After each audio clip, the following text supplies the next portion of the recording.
Damilola, thank you so much for your response.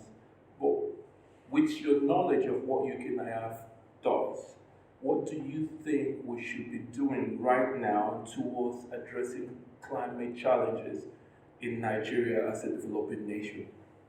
I think one of the things that I would love to see is you kind of just upscaling what you already do.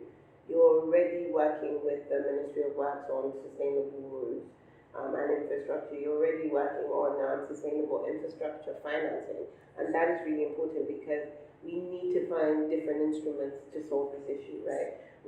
People don't realize that if you do not achieve SDG 7 access to modern, sustainable, affordable electricity by 2030, you cannot get to net zero by 2050. And sometimes the connection isn't made.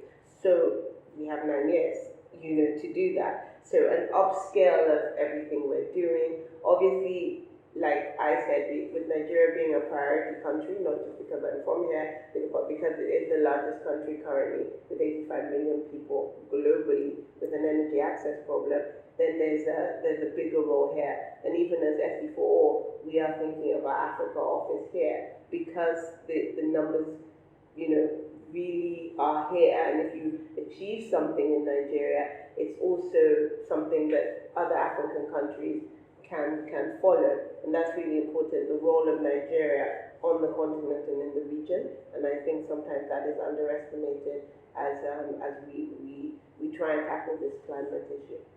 Thank you so much. And on the Energy Transition Committee, you're a co-chair, and I know you've been a big advocate of access, but not just access and having more people come into non-climate sensitive energy generation models. You've been a big advocate of off-grid energy, sustainable, and that shows clear return on investment.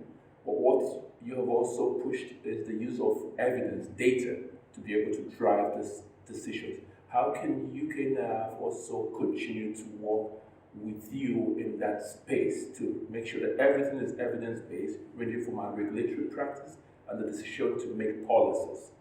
I mean, data is everything to me. I mean, data and evidence is why, with your help, previously we were able to, as Nigeria, get money for energy access. It's no coincidence that Nigeria is the only country that has made effective the $350 million loan from the World Bank. And that's because of how much data and energy we collected on how many people who don't have electrification and what is the best way of providing it. Is it grid? Is it off-grid? Is it solar home system? It's really important to know and quantify, and also understand people's willingness to pay and ability to pay. Those are two very separate things. So we've been working a lot on collecting data, but it continues.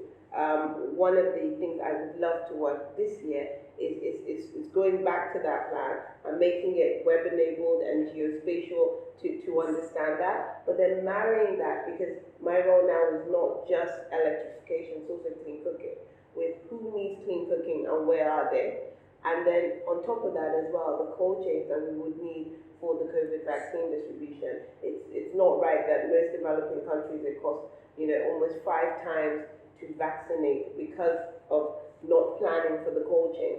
And obviously you'd want the cold chains, you'd want the clean cooking, and you'd want the electrification to be sustainable.